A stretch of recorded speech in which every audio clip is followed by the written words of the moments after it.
Mainstream media, guys, is beating on the Liberal NDP party for Prime Minister Justin Trudeau physically signing the paperwork to have the Nazi in Canadian Parliament get a standing ovation. The Speaker of the House took the blame, or was forced to take the blame and forced to resign. But now we know that Justin Trudeau personally signed the invitation, and listen to these NDP Liberals try to backwash it, try to, oh, let's focus on something else. Let's not focus on this. Let's focus on this. And MSN's turning on Trudeau, guys. It was wrong to do. It was wrong to extend that invitation. We understand that now.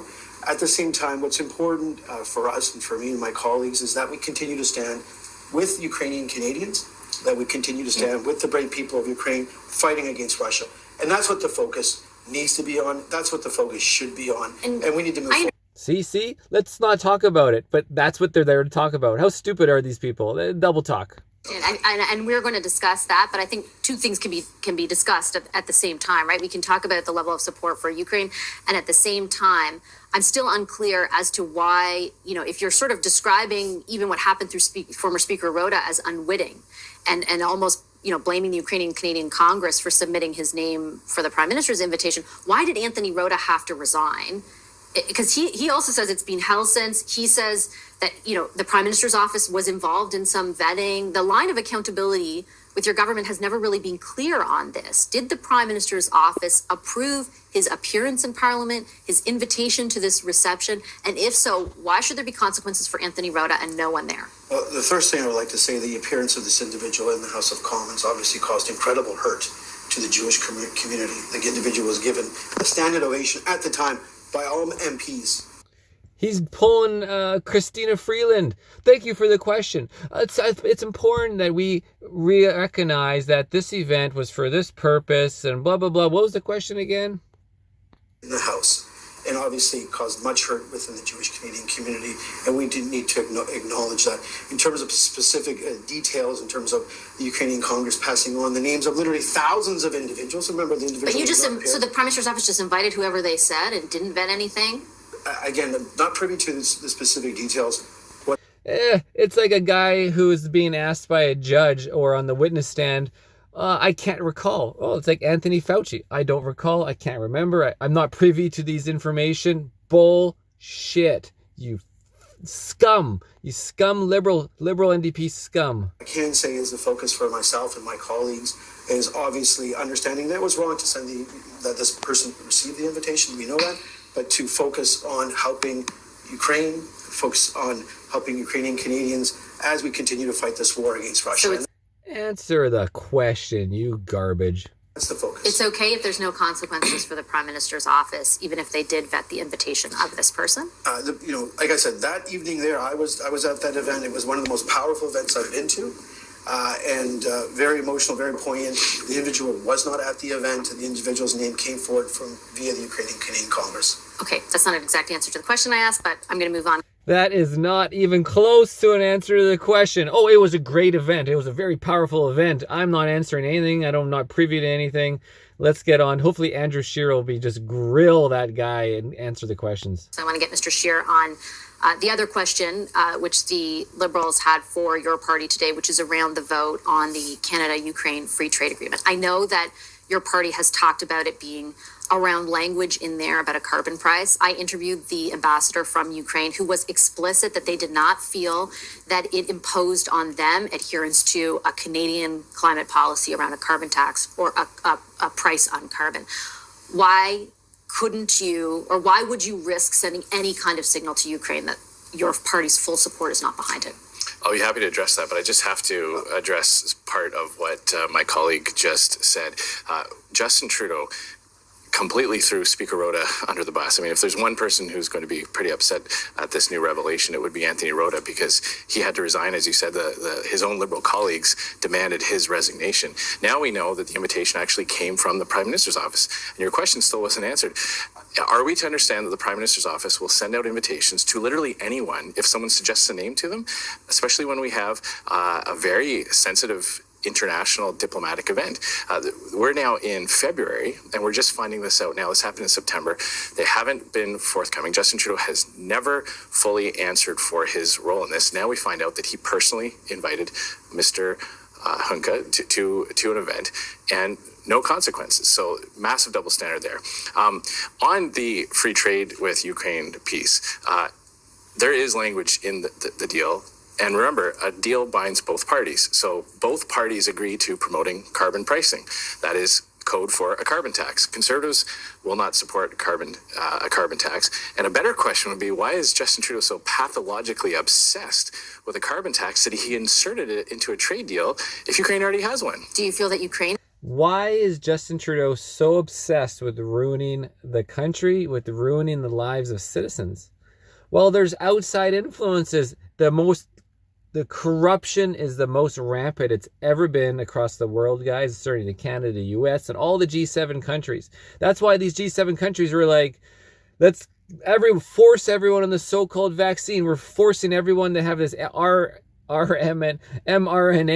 Is unknown. Why would you want to force a so-called vaccine on the entire population, even if it worked? What are the forces? Where is the corruption? How deep does it go? What countries, what leaders are behind it? What oligarchs and asses? Pathologically obsessed with it because they agreed to put it in the deal? I believe Ukraine was probably looking for a deal with a trading partner. A deal, I should say, was originally signed by the previous Conservative government. There already is market access for both Canada and Ukraine into each other's economy. But this is updated. It includes the recovery, what will be the reconstruction portion after the war. But then again, the question is, why would Justin Trudeau insist on inserting that kind of language if it wasn't necessary? And it just shows how pathologically obsessed Justin Trudeau is to insert carbon taxes into as many areas as he can. But there is no evidence on the Ukrainian side that they believe that is the case, that it has been pathologically inserted by the Canadian government. I understand your opposition to the carbon tax and the price on carbon, but nobody from Ukraine, not the president, not the ambassador, not the groups that represent the diaspora here in Canada, have represented to your party or to Canadians that they feel that this imposes on them a Canadian direction on climate change policy or a carbon tax or anything. They want the government, they want your party to support it. Why can't you, for a second, put aside your opposition to that one line if you know that it's not going to impose that on them and say, we want to send a clear signal, we support it? Well, as I said, deal binds both parties. So Canada is now part of this deal, which includes the language around carbon taxes. So Conservatives couldn't support binding Canada to that. In addition to that, we should be looking at all the ways Justin Trudeau has failed to support Ukraine. He's very happy that the media is focusing on this one aspect. And we're not talking about the fact that Ukraine asked for 83,000 rockets that Canada is about to spend, the government of Canada is about to spend millions of dollars to decommission. They would rather us give it to them. They can use it to fight back against Russia. Justin Trudeau hasn't done that. The Ukrainian... I'll get you in, I will in a second, but let Mr. Sheriff finish. It's time to interject here, guys. The military-industrial complex is running through the Conservatives of Canada. It's right there.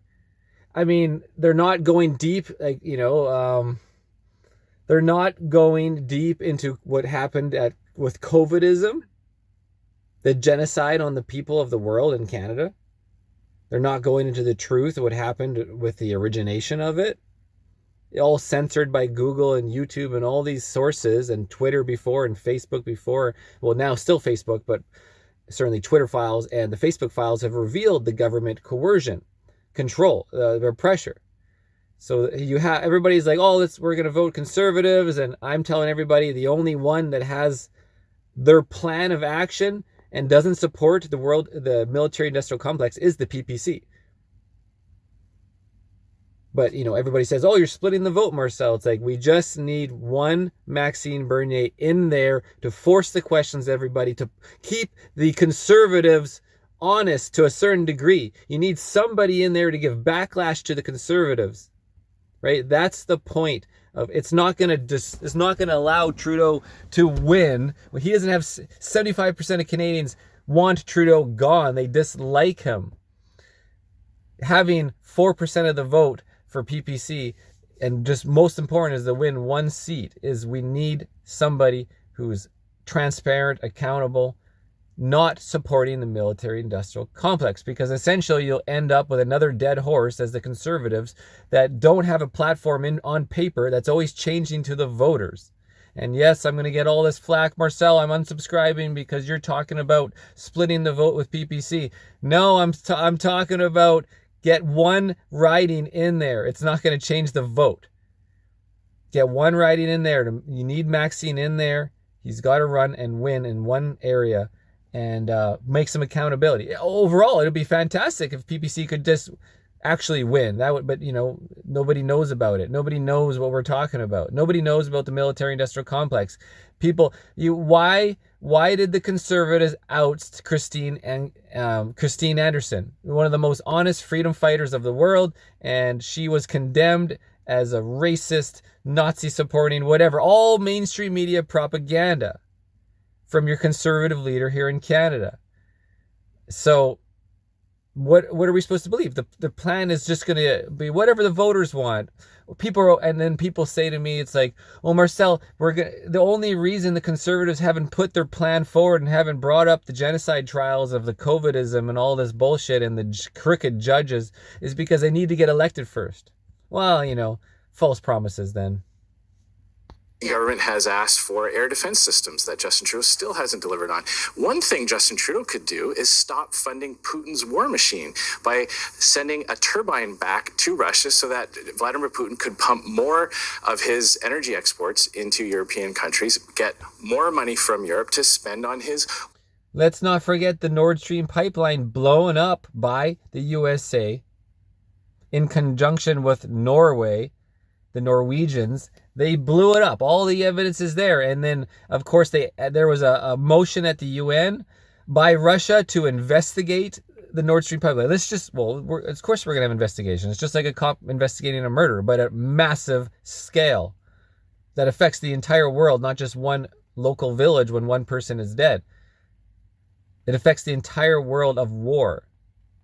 And, the Chinese and the Russians and all these other countries that are involved in the military-industrial complex from the Western perspective, they all vote to have the investigation. Well, guess what? All the Westerners and the European supporters, they all say, no, we don't want an investigation. Well, how obvious is that, guys? What would the Conservatives say about investigation? Are we going to have Pierre have an open investigation on the Nord Stream pipeline? Or to prevent Canadian-made detonators from finding their way onto Russian landmines. This whole conversation around one very narrow aspect of the Canada-Ukraine relationship is ignoring these very practical things Canada could do to help Ukraine. Maybe they're ignoring it, but there are many questions being directed towards other aspects of the government around. I had Dmitry Kuleba. All right, I fast forwarded. Let's check out the NDP's response to the Nazi in Parliament. I think there needs to be some accountability. There's been no transparency on what happened, what actually occurred, where the failure was, and Jewish Canadians were deeply hurt by what happened. Our international reputation was deeply damaged. And right now we're talking about this instead of talking about the support for Ukraine. It has caused so much divisiveness, it's caused so much pain, and we still haven't heard from the Prime Minister on how it happened or what's being done to make sure that this couldn't happen again. For me, that's the biggest issue right now, is that how do we know that the Prime Minister isn't inviting other people that would embarrass Canada to have within the Parliament of Canada? They said that they had changed the protocol in the Speaker's office, but that doesn't recognize whatever happened in the Prime Minister's office. So what consequence would you like to see? Because you were explicit, your party was explicit about what should happen to Anthony Rota. Yeah, we can all agree we've had some real problems with speakers over the last several years. But I think one of the things is making sure that all parliamentarians understand how these decisions were made, where that gap happened. And I think there should be some accountability for the people who made the errors to allow Mr. Hunka to come and be recognized by Rota. Because, like I said, imagine how painful this is for Jewish Canadians, but also imagine to have Vladimir Zelensky in that chamber, our greatest ally in Ukraine, and this embarrassment happens at that point. And I also would like to respond to what Andrew just said. The irony is she's trying to support, oh my God, the Nazi, essentially, Zelensky. Oh, Zelensky's going to be so upset about this Nazi in parliament. That is fucking joke, because they're all in collaboration. The Conservatives voting against the free trade agreement is not the first time that they've not showed up. You guys all know the Azov battalion in Ukraine is running away with Nazi symbolism for years, decades. There's documentaries about it for the last 10 years.